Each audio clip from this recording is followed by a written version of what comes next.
Dear friends and colleagues, welcome to the virtual event on platform entrepreneurship in Europe. My name is Vili Lehdonvirta. I'm an associate professor at the Oxford Internet Institute, and despite the virtual background here, I'm actually in Tokyo at the moment. I'm a visiting professor at Hitotsubashi University at the moment. And I will be hosting the first part of this event. Before I introduce the agenda, I'd like to just very quickly introduce the research project that this event is part of. So our research project is called Platform Alternatives, Strategies and Corporate Governance for Europe's Platform Economy. And it's a collaboration between the Alexander von Humboldt Institute for Internet and Society, the HIIG, and the Oxford Internet Institute, the OII, with support from the Hans Böckler Foundation. And the project starting point is basically the fact that, as you know, digital platform companies are changing the way business is done in many European industries and markets. And in some cases, this so-called platformization is introducing new business practices and rules to the game that perhaps diverge, sometimes quite sharply, from established European practices, such as collaboration between social partners, for instance. So the overall question that we're tackling in this research project is, how can this platformization be shaped and managed so that it respects European values? And obviously, many people are looking at this question, and many people are approaching this from the perspective of regulation. How can platformization be shaped to respect European values by regulating the platform companies, especially the giant global platform companies? But we take a slightly different approach. So we ask how alternative corporate governance arrangements of European platform companies could help these companies both grow and also create a platform economy that respects European values by giving voice to different stakeholders. After all, in Europe, we have a long tradition of successful alternative corporate governance arrangements, like the co-determination, worker co-determination. Hence, the project is called Platform Alternatives.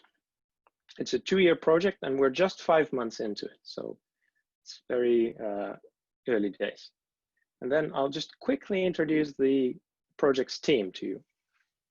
So first we have Dr. Nicolas Friederici from HIIG, who's the principal investigator of this project. There's myself, I'm heading the Oxford part of this project, and we have Tina Krell from HIIG, Subin Park from OII, Lena Starke from HIIG, and Asal Dardan, likewise from HIIG. And then on to the agenda. So in today's event, we'll focus on the European platform entrepreneurs angle, their challenges and their business models. First, we'll hear 2 short presentations from the project team that share some of our very initial findings. Then we'll have an exciting panel discussion with entrepreneurs and representatives of some of Europe's leading platform organizations. And throughout the entire event, we would actually invite you to post questions and comments using the chat feature here in Zoom. So the speakers might respond to some of your questions in the chat after they're done speaking. And some of your questions and comments we'll take up in the panel discussion later. And then some of your, depending on how active you're going to be in the chat, some of your comments and questions might not be addressed during the event, but please rest assured that we are going to take note of all of them, and we are going to use them to inform and shape this research project. So please feel free to participate in the chat. So next, I would like to move to the first presentation. So First up is Subin Park, a graduate researcher at the Oxford Internet Institute and a member of the Platform Alternatives team, who also has substantial industry experience on technology market research in Europe. And Subin will give a sort of macro level perspective on platformization in Europe based on a research report that we've just finished from this project and that we'll share with you after this event. And the report is called Platformization in Europe, Global and Local Digital Intermediaries in the Retail, Taxi, and Food Delivery Industries. So without further ado, Subin, it's all yours, please. Thanks, Billy. Hello, everyone. I'm Subin Park, a graduate researcher at the Oxford Internet Institute. I hope everyone can see my screen. Today, I'd like to present our work with Vili, Nicolas, and Tina about platformization in Europe, focusing on retail, taxi, and food delivery industries. So digital platforms increasingly connect customers and suppliers, and we call this platformization. Therefore, we ask two fundamental questions. First, why does the degree of platformization vary so much across countries? And second, why does the nature of platformization also vary across countries? This derives from the idea that one industry may be highly platformized in one country, but it may still operate completely traditionally in another country. Regarding who's leading the industry, it could be either a local platform company or a global giant.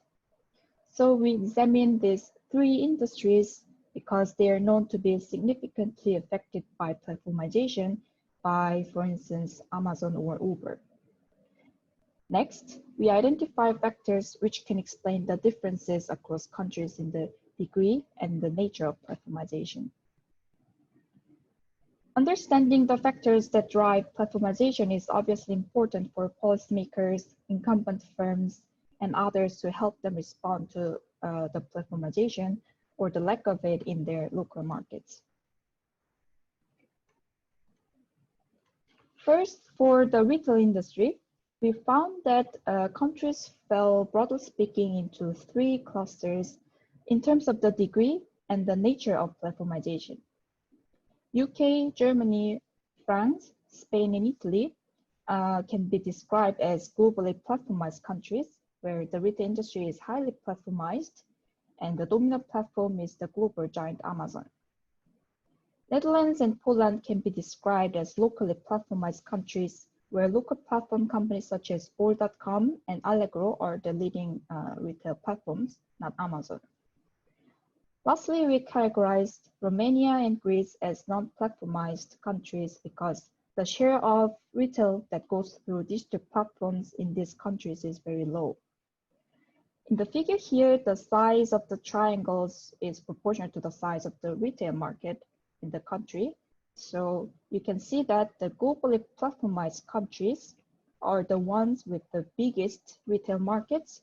So that gives you one hint about a potential explanation for these country differences. Next, for the taxi industry, we again noticed three clusters.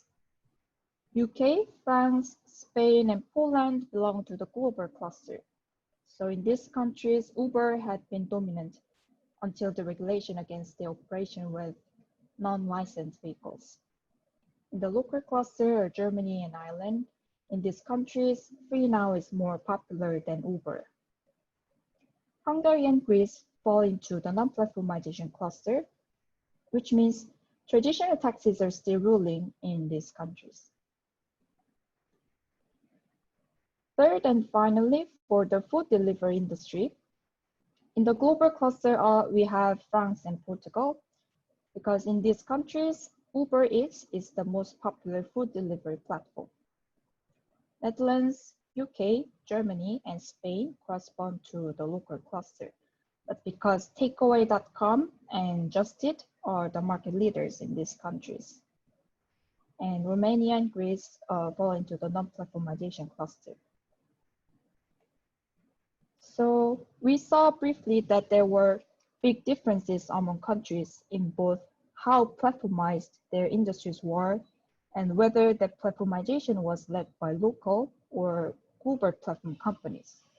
So what could explain these country differences? First of all, regulations differ significantly in the taxi industry across countries and even cities. So regulatory differences are a strong explanation for why the platformization of the taxi industry varies so much between countries. However, in the retail and food delivery industries, regulatory differences are much smaller. So regulatory differences cannot explain, for instance, why some retail markets are dominated by Amazon and others not. Instead, the market size is a plausible explanation for country differences in both degree and the nature of platformization across all the three industries. For example, Amazon first entered all the largest countries in Europe, and only later they entered some of the small markets, but by that time local platforms were already established. Similarly, in the food delivery industry, takeaway.com expanded most quickly to those neighboring countries where the market demand was high. While the level of technology adoption is a plausible explanation for only the degree of platformization across three industries. And other possible explanations that we consider in the report are differences in network effects and the differences in the strength of each country's entrepreneur ecosystem.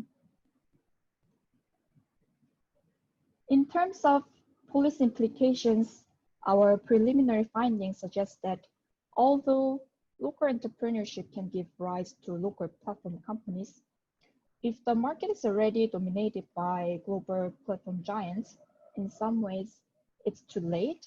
However, the taxi industry case showed that regulation can sometimes reopen the market for competition, even after it has been captured by a platform giant, which is what happened, for instance, with Uber in London. Lastly, limitations and more details of our study are in the report, which is available through this link and to be distributed through our follow-up email. Thank you so much for listening. I hope you found this interesting, and since we are early on in the research process, we very much welcome your comments and feedback. So please see our contact details on the slide. Thank you. Thank you very much, Subin. So Subin will be monitoring the chat for any questions and comments that you may have. And next up is Dr. Nicolas Friederici, who is a senior researcher and project lead at the HIIG and the principal investigator of the Platform Alternatives project. And Nicolas will zoom in to give a micro-level perspective discussing the business models of European platform enterprises. So Nicolas, the virtual mic is yours. Thanks very much, Vili, and thank you to everyone for joining our webinar. So as Vili mentioned, I'd like to spend the next 8 minutes or so to explore the business models of European platform enterprises, and hopefully with that presentation also provide some food for thought for the discussion and the panel after my presentation. And so in that spirit, I chose a slightly more provocative title here that maybe summarizes European stakeholders' perspective on platforms. And I want to ask whether or not European platforms are the new hope or a lesser evil compared to US American platforms. And it's also not accidental that I chose this background image here. So I want to give you an impression of the fairly cool surroundings of our institute, given that we were unable to host you there in person. But I also wanted to flag that unlike Subin's presentation, my presentation draws on even earlier stage work and it's probably not even in beta yet. So I'll be particularly open and curious to hear your feedback in the Zoom chat or via any of the channels listed here. So the underlying ambition, a little bit according to what Vili already outlined of our work, is quite simple. We want to highlight that the dominant assumption that the platform economy or platform capitalism does not just consist of these 5 or 7 companies. You see this in the popular literature, like here in this Wikipedia quote, but you see it in journalism as well, but also in the academic literature, that basically whenever we talk about the platform economy, we refer to these 5 particular companies. or maybe 7. I include Airbnb and Uber here because despite being much smaller than the big 5 platform companies, they're probably in the same league in terms of their the level of recognition. And we want to take issue with this view of the platform economy as just consisting of these 5, because we feel that it leads us to miss or misunderstand the alternative platforms, the smaller platforms that are being developed. And also we want to challenge the division into camps. You see this also here in the Wikipedia excerpt, where one camp says that platforms are categorically bad and the other one says that platforms are categorically great.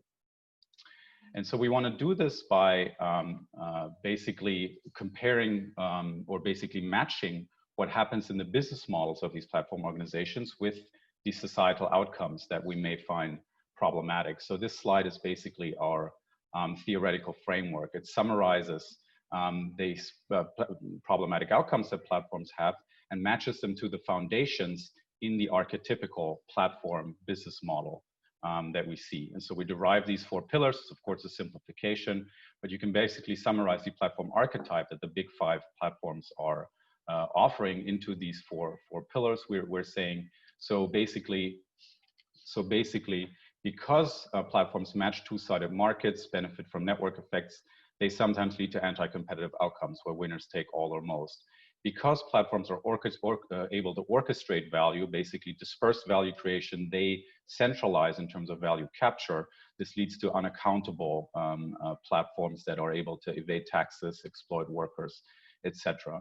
Because platforms are able to leverage data-driven business models and AI, they become evasive and biased. So this is the keyword of surveillance capitalism. And because platforms are able to set up standards and APIs and entire innovation ecosystems, they become pervasive and unavoidable in our digital infrastructure.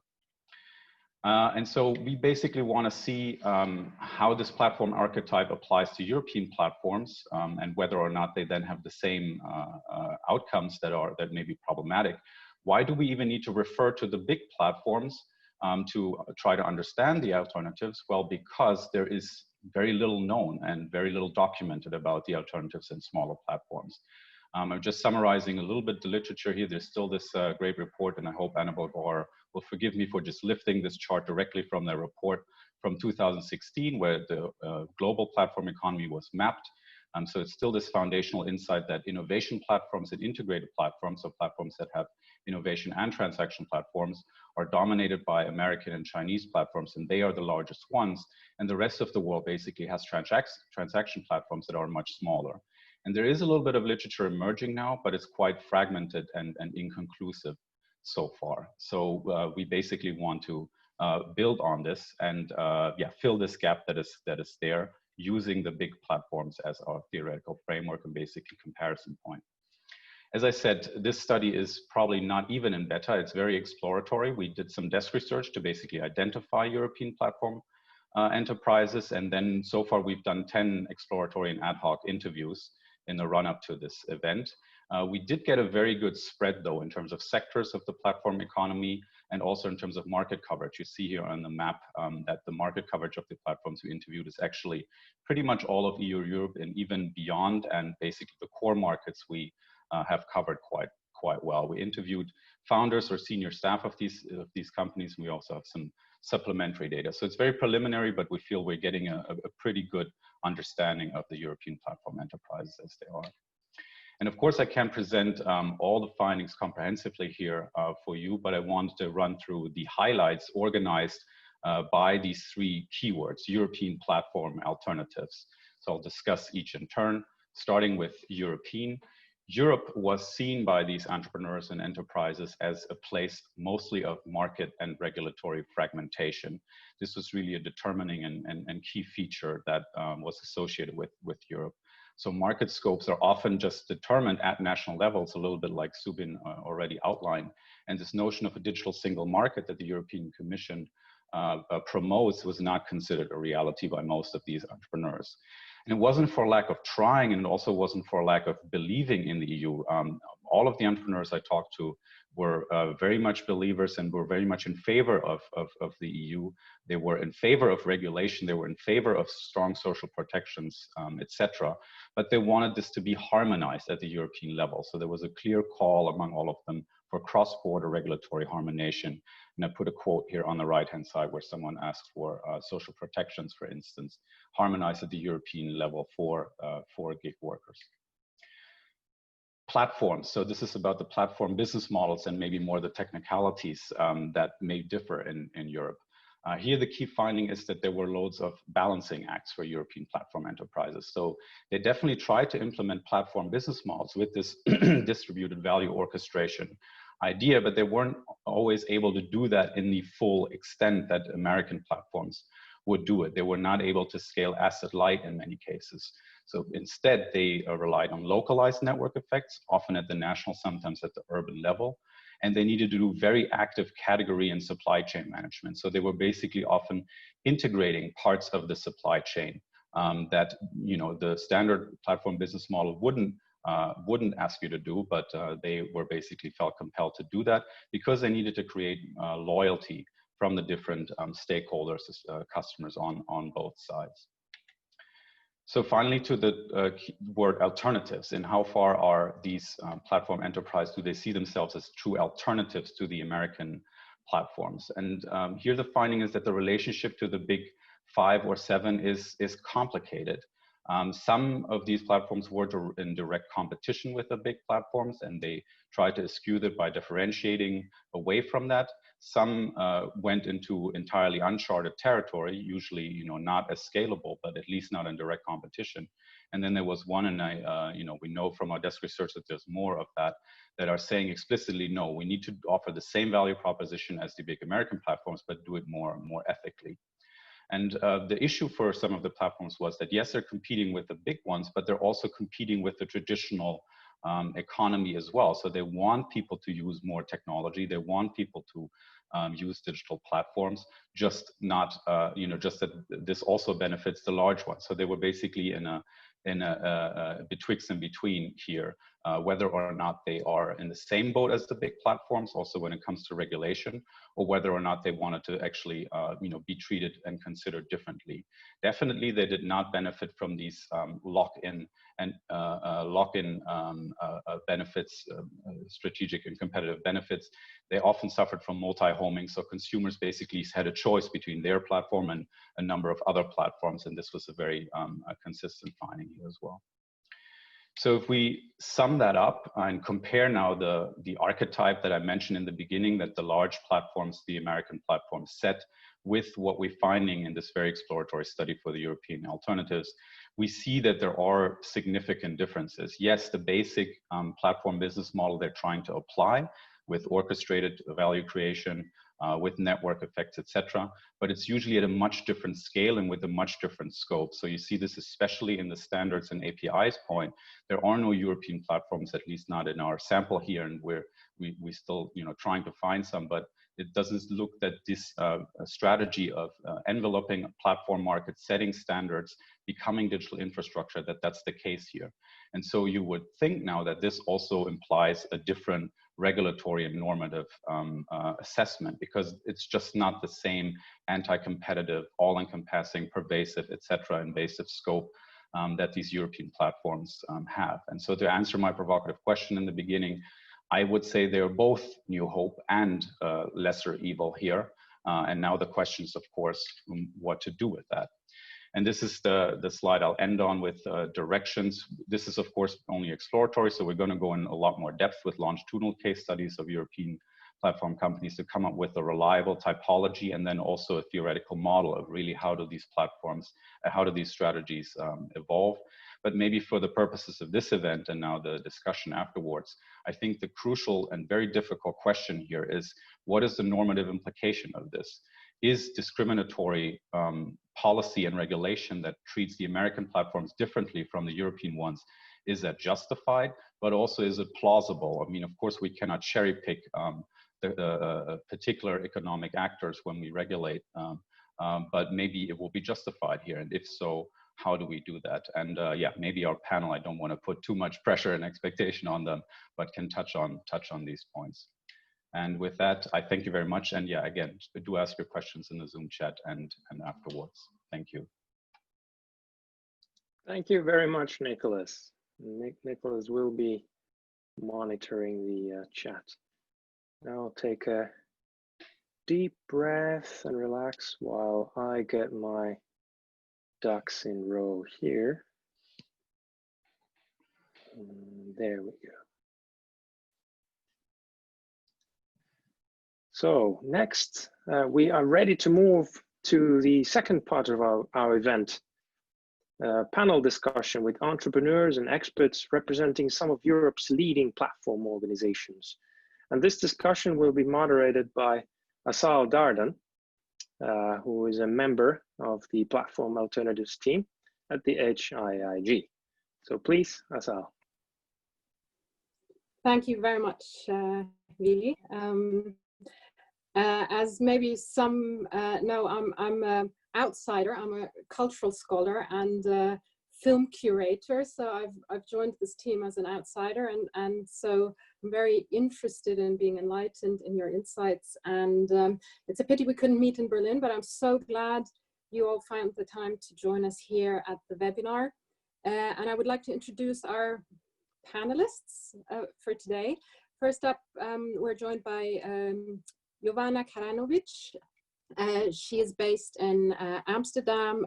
She's the founder and director of the non-profit initiative Reshaping Work, which is dedicated to the platform economy and new modes of work. This is also based in Amsterdam, and Jovana is working on her PhD at the moment at the Free University. And her research is dedicated to the platform economy and new organizational forms within it. Hello, thanks for joining us, Jovana. Hi, thanks. Next up is Thorsten Seeger. He's based in Munich. I think you're joining us from Munich. Thorsten is CEO of October Germany, which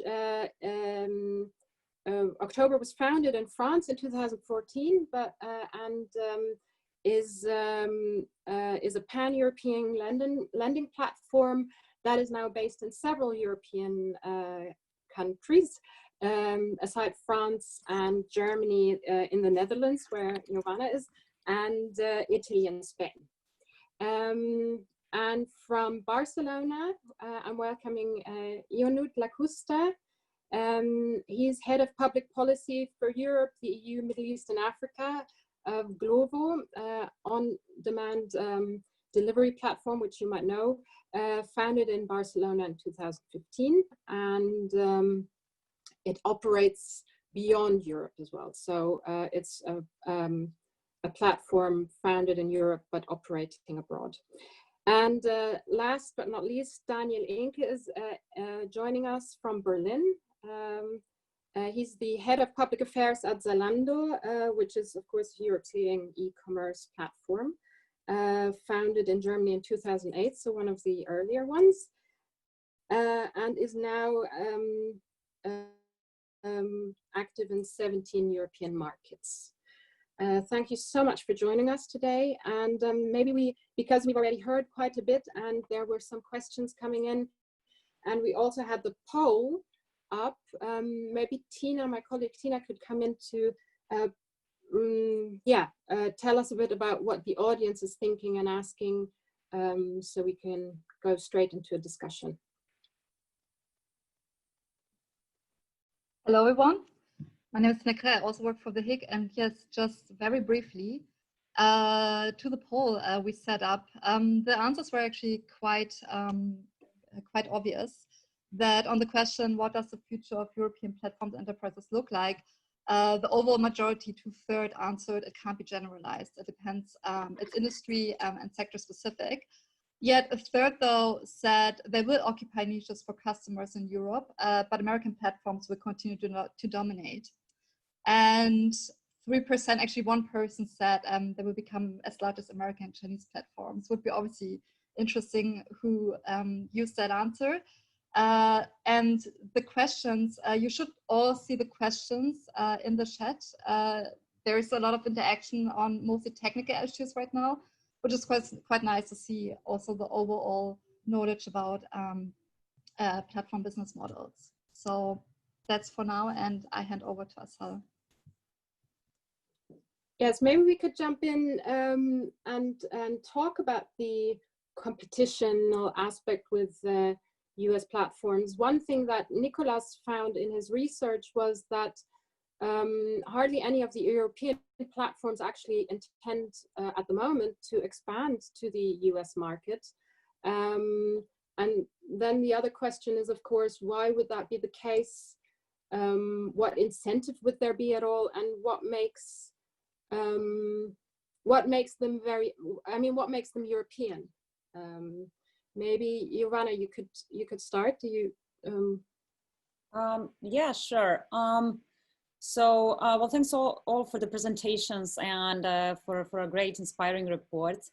I feel like a big problem for European platforms to compete with the American ones is the scaling.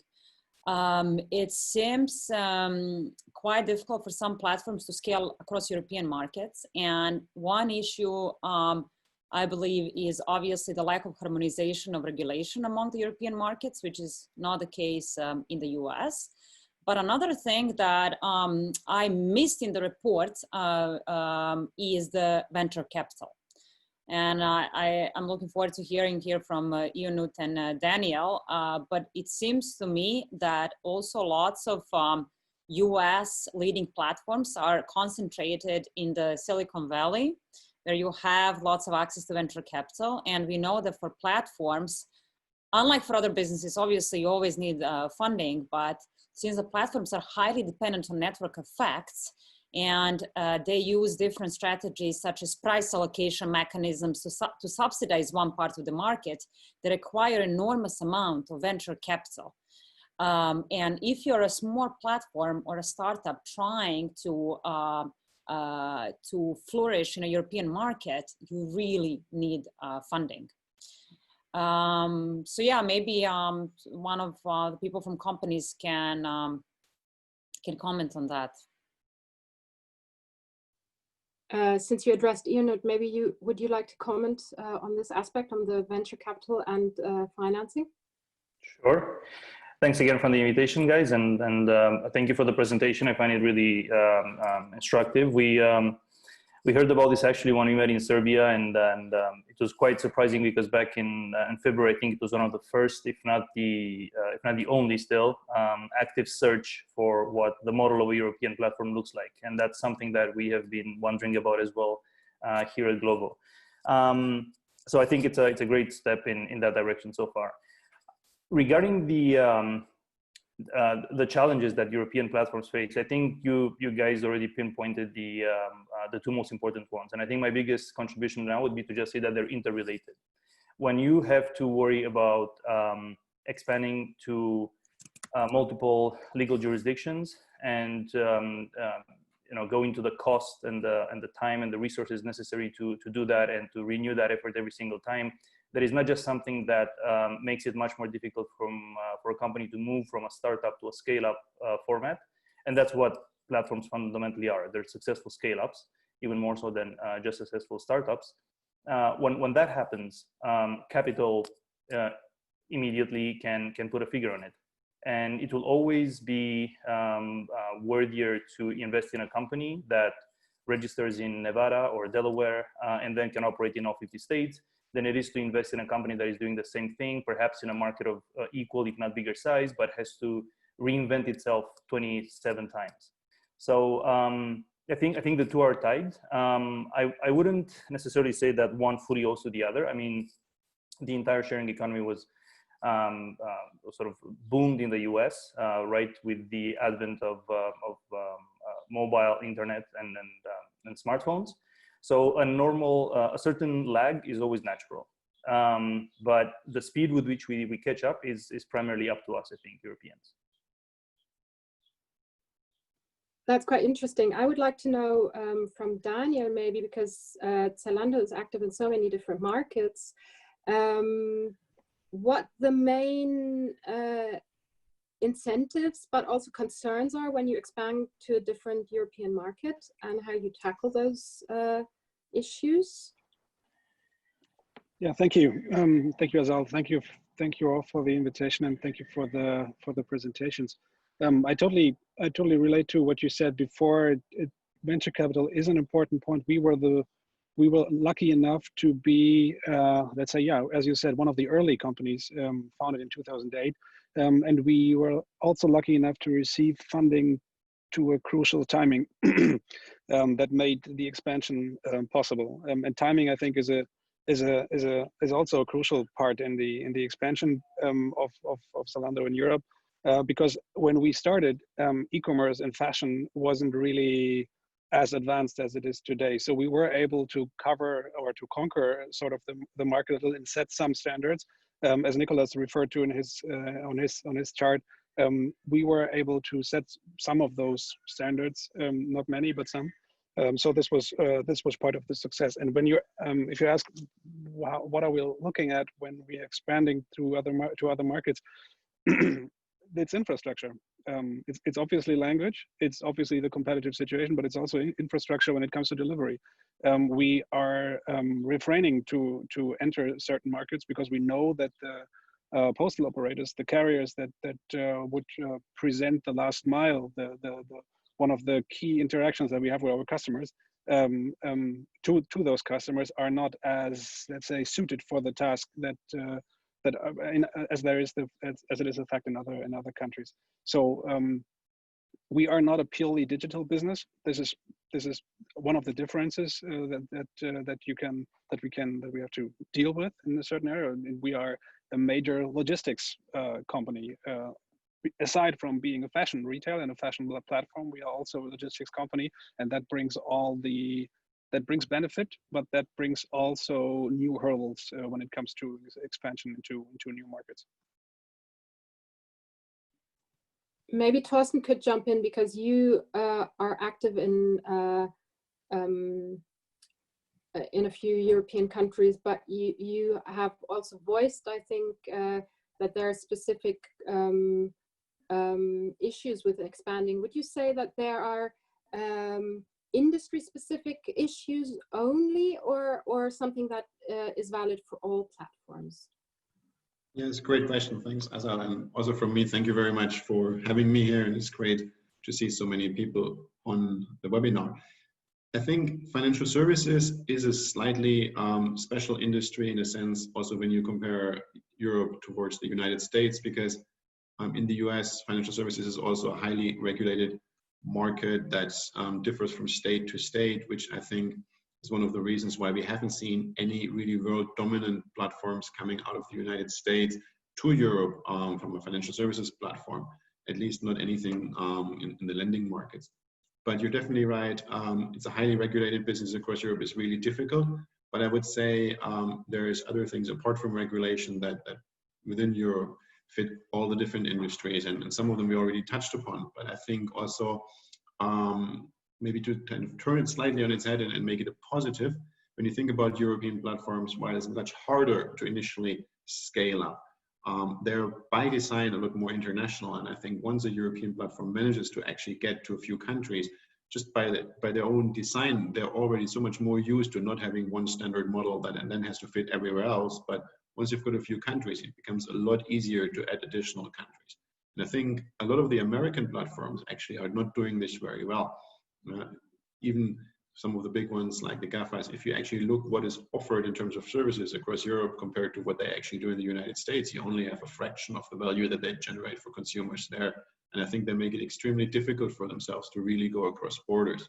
And I think Europe is still easier for them, but then you move to Asia and it actually becomes quite an interesting different playing field, right? I mean, from my perspective, the real super apps and super platforms we see coming are definitely coming out of China, where you have got a huge country with one set of regulations and one set of cultural mindset that can really drive. But again, actually, these guys have real trouble to get their business out of China into other countries so far. And I think this will be quite interesting to see in the next few years.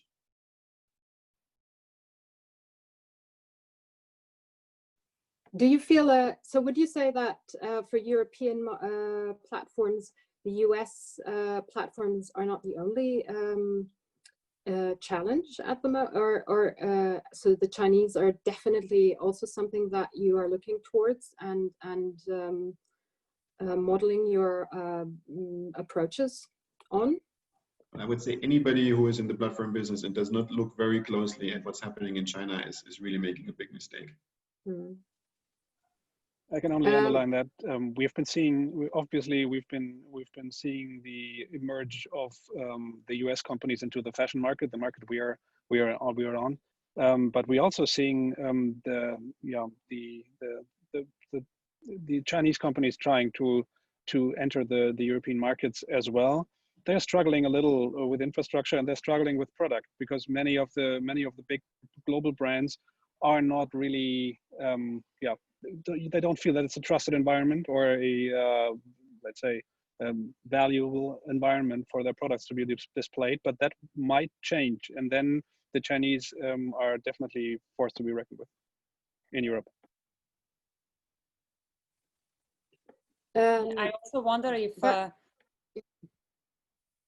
sorry, go ahead. No, go ahead. I was going to say, I wonder if with platformization, we can have something similar with trade, that we can say, well, Europe might be the best in this industry, might be the best in fashion. Can we maybe become the world leader in that? Or can we have the highly nationalized platforms, for instance, in the healthcare industry? So that's something that can perhaps even be nationalized, that can be platformized by the government, and where we can face less competition from China or the US.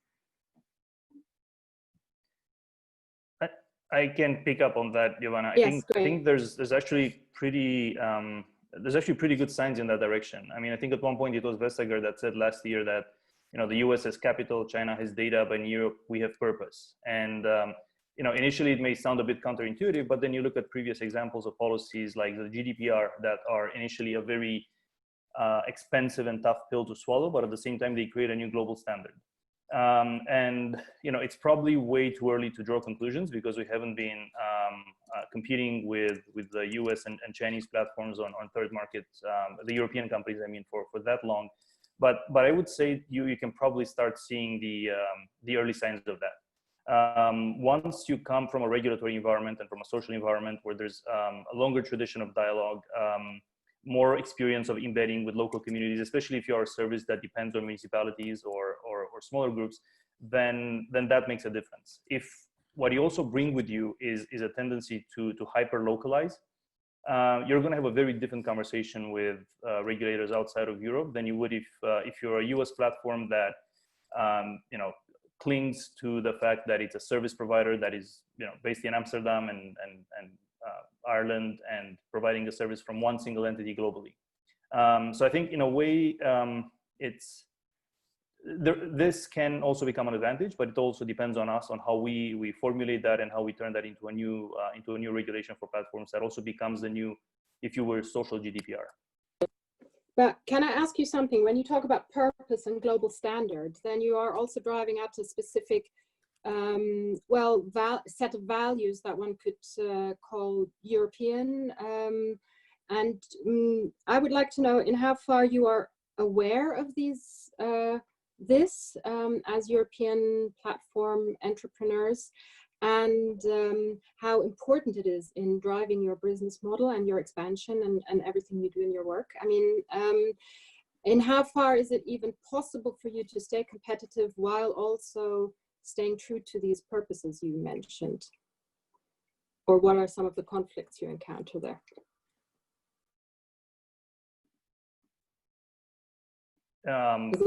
Is that not is the question addressed to either one of us, or yeah, yeah, it is addressed to either one of you, but maybe maybe you would like to have something to say to that, and then I would like to hand over to Thorsten.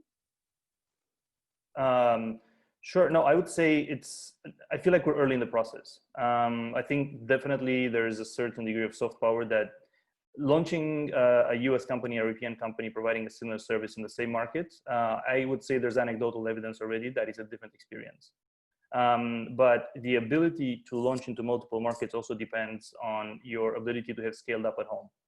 And until we have a fully functional digital single market, I think that will be, we'll keep paying a price in growth for that still being a process that is being built. Thorsten, would you like to add something? Yeah, from my perspective, it's probably slightly different. As I said before, we haven't seen any American platforms actually on the lending space to come anywhere in Europe. So there is no US players in here. And I think that has got a lot to do with the fact that, especially if you talk about business lending, trust is a major component of consumer choice here. And the consumer is somebody who is quite, probably a little bit more older, not so digital, and very, very conservative.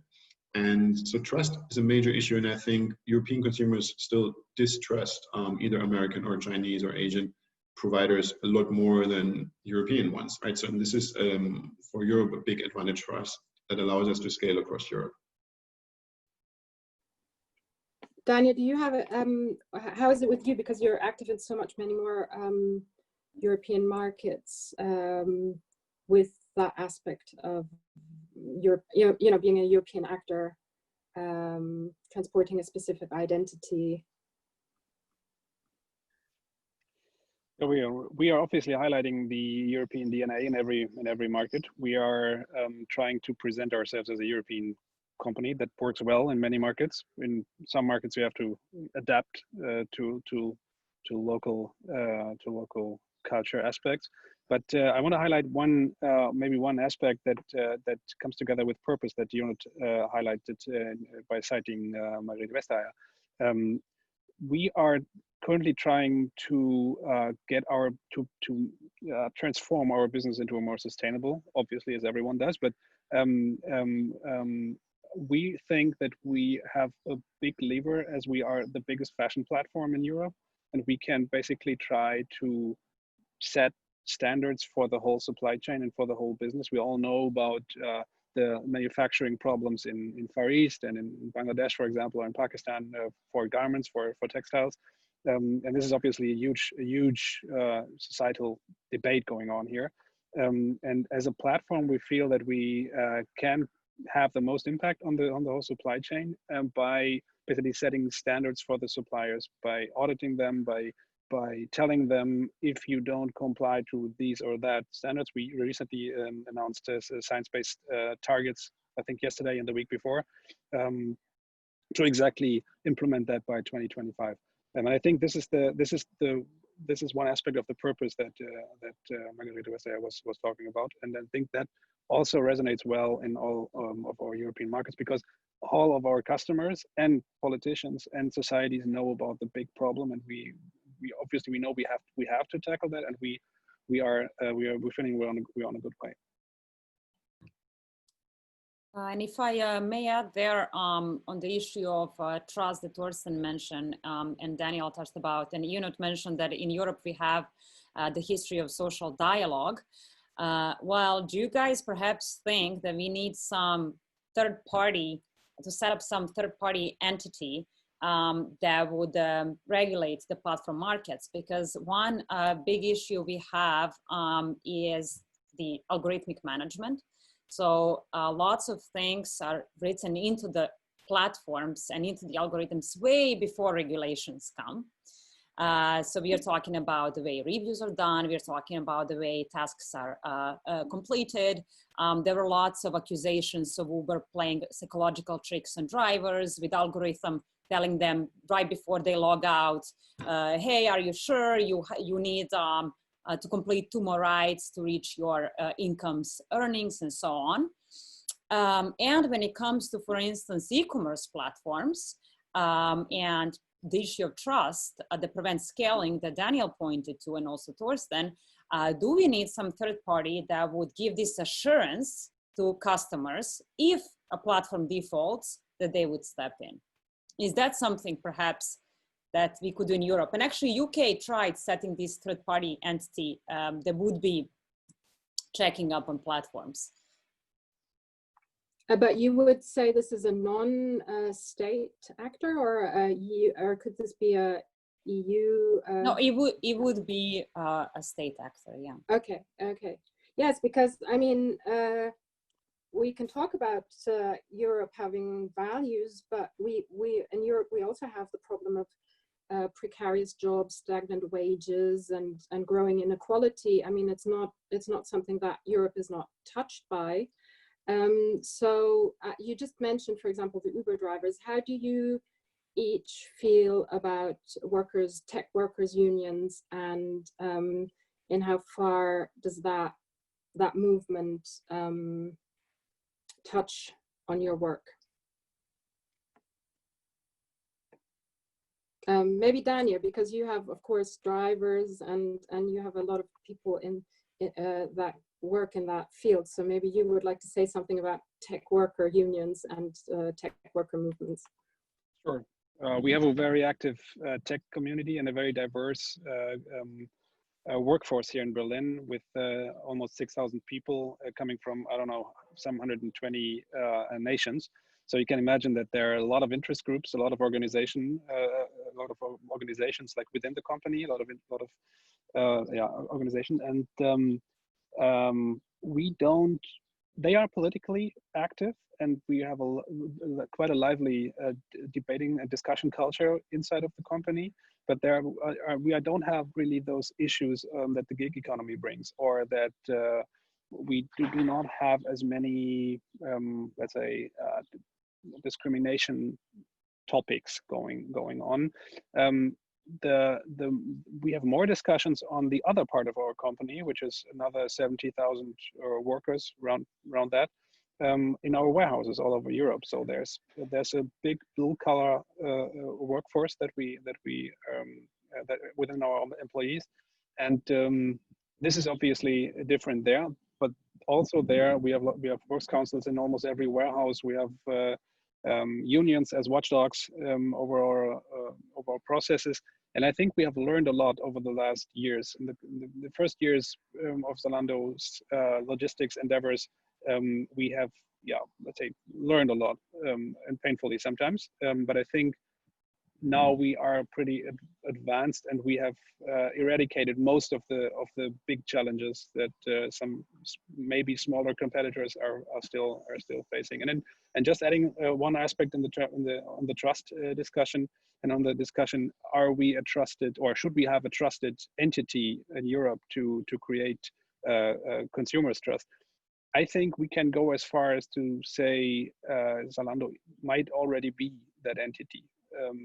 Because the brand awareness and the trust that we feel that the consumers bring towards our brand is already as high. We are not the random merchant on Amazon Marketplace or on AliExpress that you don't know and that might send you whatever or even nothing, or who sends you something that might get stuck in the customs. So we are further advanced than that on the European market as well. But as far as I understood you, Jovana, it was about something that was not industry specific, but across all platforms, right? That are active in Europe, or no, or is that an illusion to be able to do something for across industries? Are they so disparate that maybe there is no possibility of looking at them? Well, as Daniel mentioned, because they were an early entrant, they established the market position. Lots of customers trust them. They trust if they order something on Zalando, it will come to them.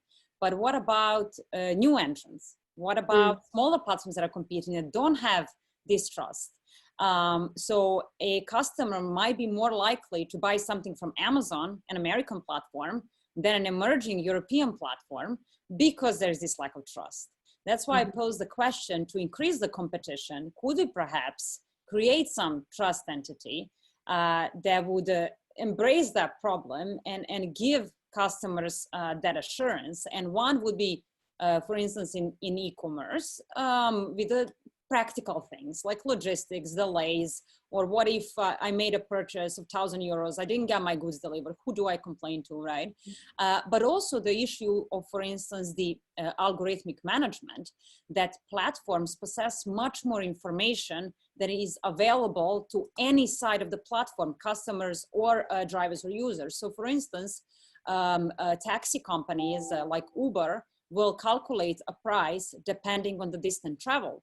But that calculation is not known, that information is not available to anybody. It is only available to the company.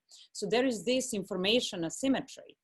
And that's why I think we do need some third entity that would give that assurance both to workers and customers. That's very interesting. Very interesting. Thorsten, maybe you, because you, of course, have to deal with a different kind of trust, because for you, it's not only customers, but on both sides, right? Both sides that you're connecting need to trust you. It's so how do you tackle that? I mean, and who is your main focal point there? Yeah, I think it's really interesting because compared to a lot of other platforms, we really have two very different sets of customers on both ends that are both equally important. So for us, it's not easy to substitute on either side of the platform, and we have to absolutely make sure that we treat customers on both sides of the platform extremely well and very nice, with the understanding though that they have got very different profiles. If we're talking about the SME owner who looks for a loan to actually expand his business before, but on the other side, of course, we've got a diverse set of investors, and many of them big institutional investors with hundreds of millions or even billions of euro to deploy. And I mean, they do very detailed due diligence to make sure that we actually do not do anything that they would not like. And the information asymmetry, I think, in that space is a little bit less, because before somebody comes to you and gives you 100 or 200 million euros to deploy for them, they do very, very detailed assessments and also audit you on an ongoing basis. So I think here we have a situation where the power of the platform, i.e. us, is a lot lower compared to some of the other business models. Okay. And I wondered whether in the trust aspect, because me as a consumer, I felt that did you have any, did you feel with Brexit something changed there? That maybe the hope for solving the single market issue as being not something just something written on paper, but really happening in or a joint digital market. Did you feel Brexit actually made people feel nervous or impacted at all, or did it actually even benefit all of you who are working on the the continent? From our perspective, maybe if I can start, it didn't make us specifically nervous or have a mega negative impact. However, I would say the UK was probably the economy in Europe that was in the financial services space the most advanced and the most digital one, and was pushing the rest of Europe in front of itself to kind of move faster. And with the UK being out of this now, my fear is that the development within wider Europe and the rest of Europe will be slowed down, because we're leaving that one state that really pushed a lot harder. On the capital side, I think that has not changed that much. And because the markets in lending are so local in the moment still, having the UK in there or not would not make a big difference on the client side. Does someone else want to comment on that, or no?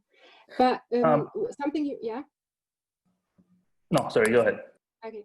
Something you just said was that, well, because England was so advanced, they pushed things forward. Could this be actually an ambiguous, and I remember reading this in Nicolas's research, an ambiguous aspect towards the US platforms when they come to Europe, because they have the power to push things forward here, policy-wise, and also in terms of technical advancements and adaptability, so that it is not only a competitive threat for them to show up, but also a gain for European platforms to have outside actors show up on the European markets. Maybe, does someone feel inclined to answer this question? Ionut, no? because you work, you don't only work in Europe, so maybe you could talk a bit about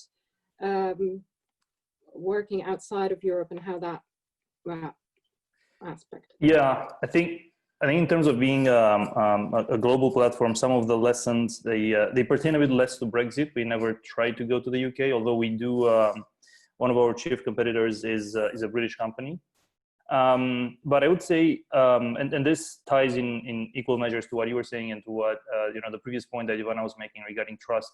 I think that's a really key issue to look at as a European company. On the item of algorithm transparency, I think the Commission has already identified this as a top item to solve in the current mandate, and I think that will be something we all want to watch as a conversation. It has been paused by COVID for sure, but that will be something we all want to take a look at. In our case, trust is a really important aspect because we are essentially a three-sided market. So on the one hand, you have the customer that buys a good from, second, a partner, which most of the time, 95% plus are small and medium enterprises. And then they are brought together by a courier.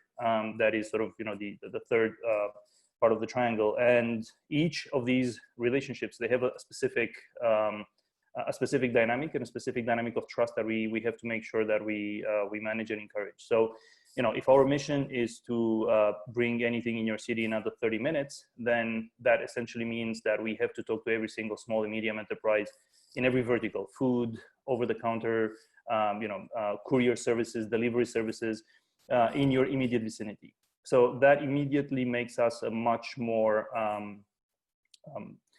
a platform that is much more direct contact. And we are fundamentally, we're in 22 countries and several hundred cities, but it's a series of municipal markets. So, on the front of working with the SMEs, that automatically means that you have to form a community and you have to stay in personal touch with them. This cannot be easily done by remote. In terms of working with the couriers, I think we're all watching the platform work regulation conversation that has begun by the new Commission. I think that holds a lot of promise of creating the degree of harmonization and of integrating any of the best practices that we have in Europe. And that will be an important waypoint. And I'm hoping it's going to be over before the end of this project so that we can also incorporate its lessons. And then in terms of customers, that's equally important. I mean, in our case, we just decided to never use data in any way for marketing or third parties. And that basically saves us a lot of the conversations that American companies have to do. So I guess, the key point here is that when we say trust, it's platforms are increasingly more than just a two-way relationship that is being managed by a central algorithm. They start embedding with communities more, and they start affecting in more than just two directions. And so we have to be careful how we manage that too.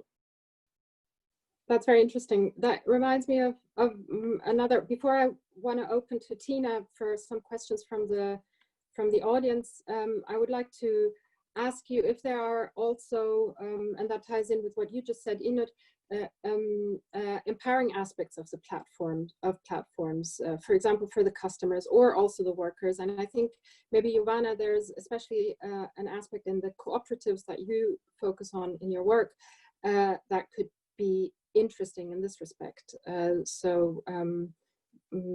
Yeah, empowering aspects of European platforms. Yeah, I just want to make a small point to Ionut's comment on the three-sided market and what you said. I would really like to hear you elaborate in the decision not to use the data. A while ago, I think it was a few months ago, there was an article, I don't know, in Guardian or something, that Uber Eats is planning to use the data and the advanced algorithm to suggest to people what they should order. So for instance, if I'm about to order something from my neighborhood, they can see who else is wanting to order something from my neighborhood. And then it'll pop up on my screen. Do you want to order pizza? We're giving, I don't know, €5 discount. But whereas I never wanted to have pizza, I wanted to have a burger.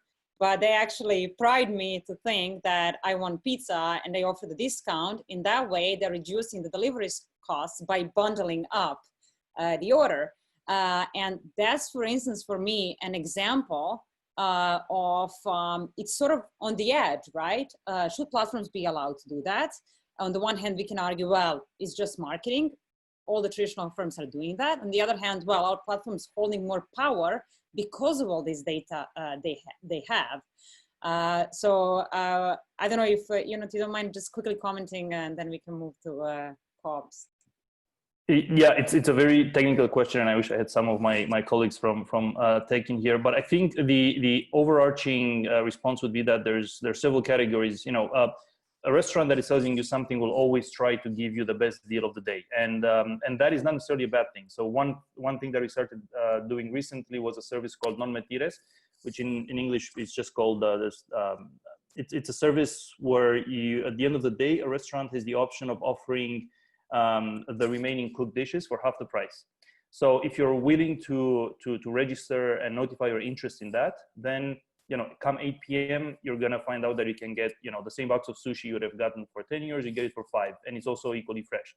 So when partners want to do that, you know, that's great. It can be used for good. But I think the overall spirit of documents like the GDPR is that you as a user should always be aware of where your data is, for how long, and for what it is used. And I think the largest amount of conversations that we've had about that was about your data being transferred to third parties without your knowledge, or with your knowledge being, your agreement being part of a very convoluted legal document that you could not reasonably expect to have fully read and understood. So that's where I mean that we simply just want to stay out of that game altogether. Yeah, got it. Well, I guess this now ties to what Asal pointed to, the platform cooperatives. And for those who don't know, platform cooperatives are basically like the platforms we know, but they are owned and governed by users, workers, or both. It is sort of an emerging phenomenon, and it's almost a movement, and you can almost say it's a counter movement to the dominant platforms, where the basic logic is, well, if a 15-year-old can build an app that connects users to one another, or an Airbnb host to a traveler, why can't workers unite, build the platform of their own, and capture the value back? And this has started happening. There are some 200+ platforms all around the world that are operating on this principle. Few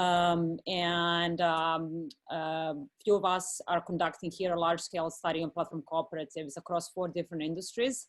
And one thing we found is that the biggest obstacle to growth is in data financing. So there is a lack of venture capital that these platforms, platform cooperatives cannot exploit. They're simply not attractive for venture capitalists because the return on dividends is very small. And Europe does not have a history of interfering into the market. So these platforms are unfortunately marginalized. They are like your organic supermarkets, or like your sustainable clothing shops that some are willing to pay a higher price for to consume, but they're definitely not mainstream. The most successful example of a platform cooperative that is actually financially successful is Stocksy. It's a stock photography website, like Get Images, like iStockPhoto.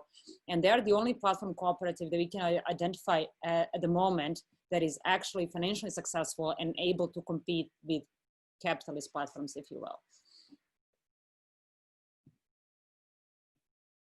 Okay, that's really interesting. So I would maybe at this point like to get Tina back in if there are questions from the audience or the team that we could introduce. Tina?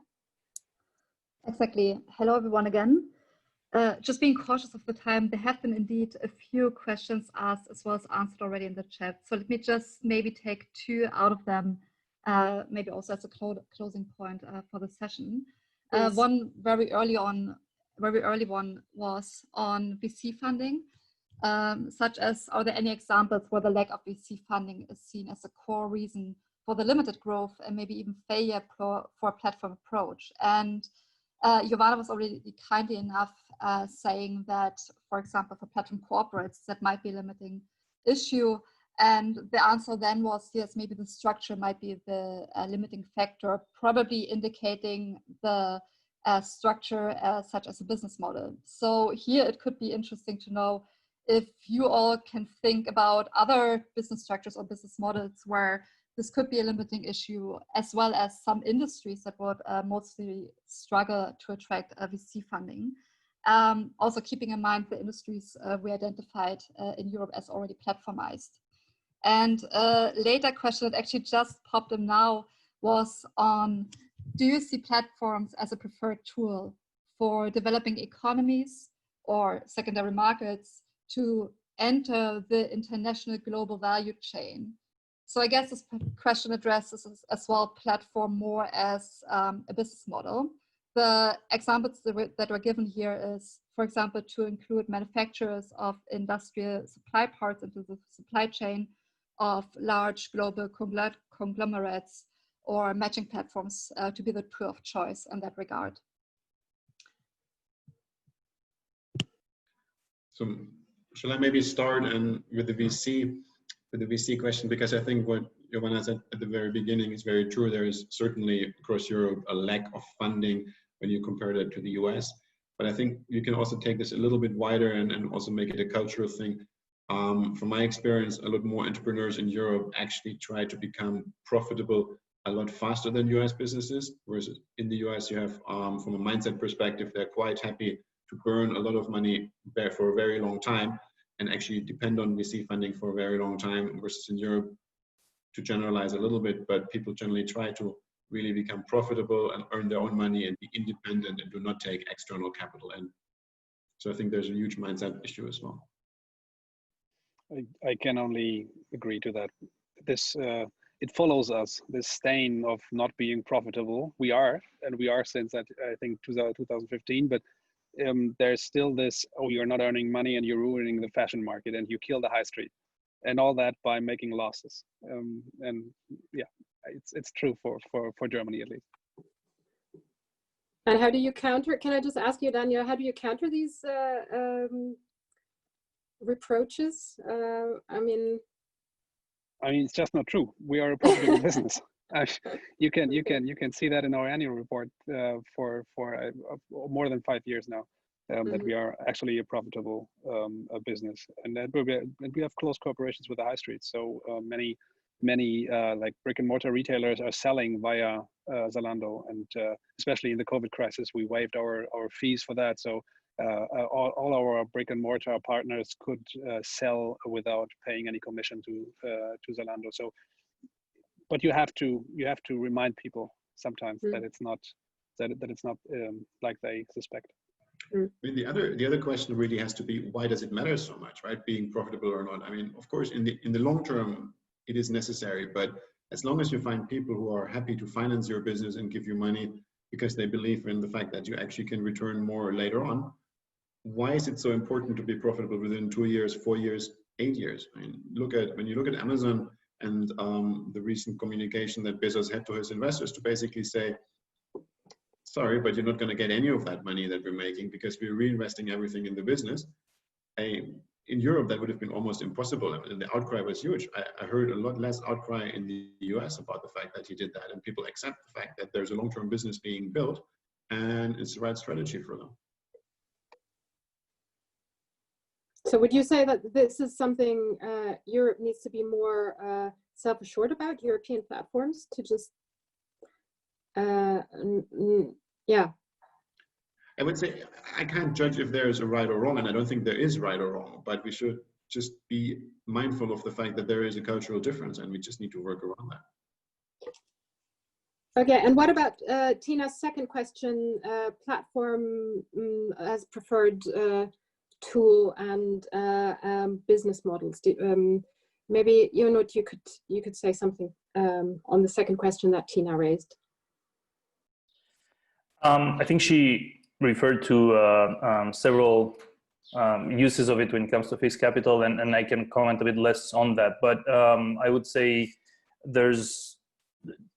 we can definitely see the power of algorithms in the effect that they have on cities, and you can see how what is fundamentally good business, if it's done right, it's also good for a city. So if you do try to put everybody in, if you want to get access to everybody that's within a 30-minute radius for what you need in a city, that will mean a more efficient delivery. That will mean less traffic. That will mean a lower cost and a higher for the purchaser and a higher sale for the partner. So definitely the model of a digital platform can add a lot of efficiency and can have cascading positive effects on a local economic ecosystem.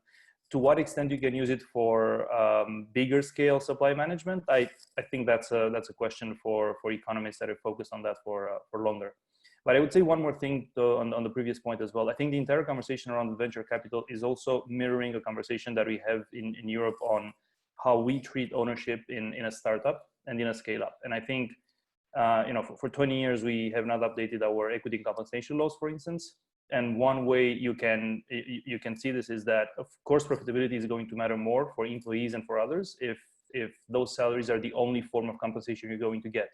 But if in the majority of EU countries you still don't have functional equity and compensation schemes, you're not going to get that talent and those resources in that are willing to wait a longer time simply because they will have a share in the growth of it. So that is another point that we should look at as we look at platforms, because at the end of the day they are startups and then they scale up and they become big and then they go public. But there's an entire chain of events that has to happen there, and each one of those requires a certain degree of regulatory sophistication that, for the moment, in a majority of EU countries, it's still being worked on. Okay, I think I would like to just raise one last question before we end our panel. Of course, we are now meeting here digitally because of COVID-19, and I would like to know in how far COVID has impacted on your businesses positively or negatively, and if you think that these effects are also long-term, or whether in a few months or so you'll go back to how it was before all this started. I was at the interview with Daniel, so maybe, and I remember he talked a bit about it, so maybe you could start with that question, Daniel.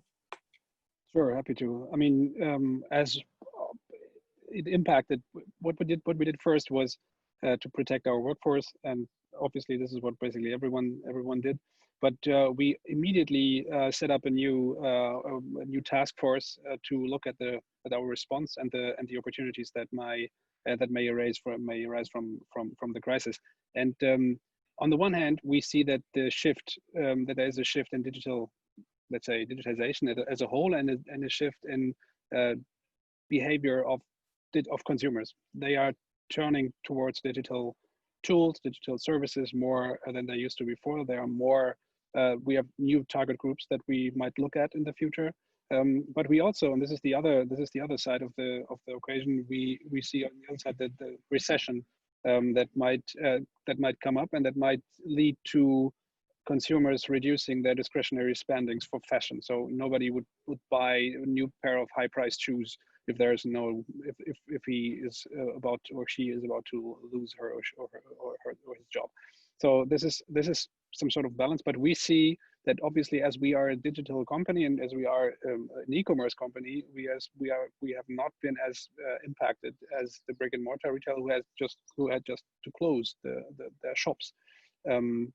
And I think, as a whole, if we look at maybe 1 year from now, we will probably see a positive outcome. That's my gut feeling. I can't say how the recession, or if there will be a recession, or if there will be a second wave, and if that wave might be even worse than the first. But when it all goes well, I think the COVID crisis has triggered a shift in consumers' behavior that might be to our benefit after all.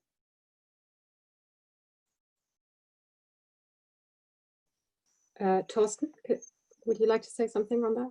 Yeah, sure. I mean, the COVID crisis for us had a massively negative impact on the business, not directly on us and our workforce, because of course we're 100% digital and remote enabled, so we could go and work from home and have been doing so for the past few months. But if you think about the customers on the demand side of our platform are small businesses, often restaurants and small shops, who had massive issues in cash flow in the past month. And while their need to get funding and get loans has dramatically increased, the fact that we are, especially here in Germany, not allowed to participate in any state guarantees it is very, very difficult for us to provide financing for them.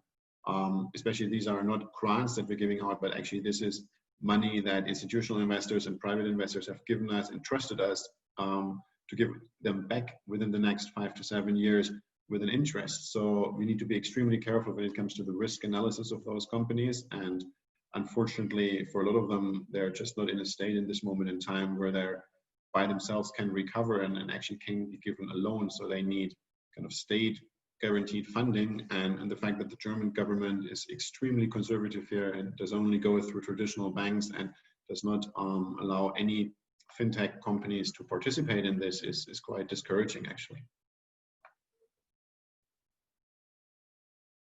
Okay. Ionut, would you also say something, because I know that Glovo has Sure. reacted and yeah. Yeah, I mean, obviously, I think as Daniel and Thorsten were saying, we also immediately felt the economic impact, as did most of the economic ecosystem that we are almost a seismograph for. In some places, the curfew was so strict that essentially every single service, delivery, dine-in, and all of this were shut down completely. But at the same time, we saw how we became in many of the markets essentially an urban essential service, a municipal essential service. So there were some cities where the only cars you would see or the only vehicles you'd see at 8 p.m. it would be couriers from various companies and the police for the first half of it. That has also meant that we could see the value of such a platform as a lifeline for some of the businesses that would have otherwise had zero income in these few months. We've also seen it as a lifeline or an economic source of last resort for many of the couriers, and that was also great. We ended up also seeing how last mile delivery is essentially becoming, if it's becoming an essential municipal service, it starts being regulated and treated as one. So we were part in many of the war rooms and crisis centers that many cities set up around the world, and that has given us a chance to start several dozen initiatives that until now they have all been ad hoc and delivering meals for the vulnerable, ensuring delivery of paramedical supplies to the medical teams that were fighting this. In some places where we had more resources and a wider institutional spread, like Barcelona, we could do that on an absolutely daily basis. In other places, we did the best we could with the resources there. So it was an exceptional time, I think, for all. But it also helped us gather some lessons. And now we're trying to see how we can make these partnerships permanent or semi-permanent, because this has allowed both municipalities, ourselves, our partners, couriers, customers to see the value of delivery in times like this. Maybe Jovana, last answer, could say something on the workers aspect, because you are also focusing on the future of work and how far COVID has impacted that aspect of digital platforms. Yeah, so some early reports that we are seeing is definitely the platform workers, or the so-called gig workers that don't have full-time employment contracts, are amongst the most impacted. That also goes for contract workers, those on 0-hour contracts. Unfortunately, they were the first one that were let go of. And while in some European countries, like Scandinavian countries, the Netherlands also, they can fall back onto the social system and get some social benefits. But in other European countries, they completely fall through the cracks of the system and are not recognized as the category. And even in Belgium, for instance, where you have the ability to get food vouchers, it is very difficult to get that for platform workers because they don't fall in any category. There is this problem of recognition. So they're definitely amongst the most impacted. So there is an urgent need to actually address the question of social protection on a European level to deal with future crises. Great. I think the idea of having a EU-wide third actor that also, takes care of those aspects, that was one of the most interesting ideas that came up here. Thank you so very much for joining us, for your patience and generosity in answering my questions and the questions of our audience. I'm sending regards to Munich, Amsterdam, Barcelona, and Berlin from Sweden. Thank you very much and goodbye. Thanks, Asal. Thank you. Thank you. Bye. Thank you, Asal. Bye, guys. Bye. Thanks. Bye. Thank you very much, Jovana, Thorsten, Daniel, Ionut, and thank you, Asal and Tina, for the moderation. I was really fascinated to hear about this, for instance, in the end, about the very diverse effects of the COVID crisis on platform entrepreneurs straight from the horse's mouth. I was also quite fascinated about the reflections around purpose, around what might be called European values, and how they are not necessarily just a nice to have and an extra cost on the business, but could in some cases be a source of competitive advantage in a market that is so dependent on trust and establishing trust with multiple different stakeholders. So this basically concludes our event on platform entrepreneurship in Europe. If, like me, you feel like continuing the discussion, we invite you to join our new Slack workspace called Task Force European Platform Economy. You can see the link there on the slide, and I think somebody will also paste it in the chat in just a minute. And so you can use this workspace basically to connect with other stakeholders across industry, academia, policymakers. You can use it to advertise your own events and resources. And you can use it to continue the conversation that we've started in this event. For any follow-ups, you're also very welcome to email us with Asal as the first point of contact. You can see Asal's email there as well. So on behalf of the entire platform alternatives team, I thank you very much for your participation, and I wish you all a good day. Bye-bye.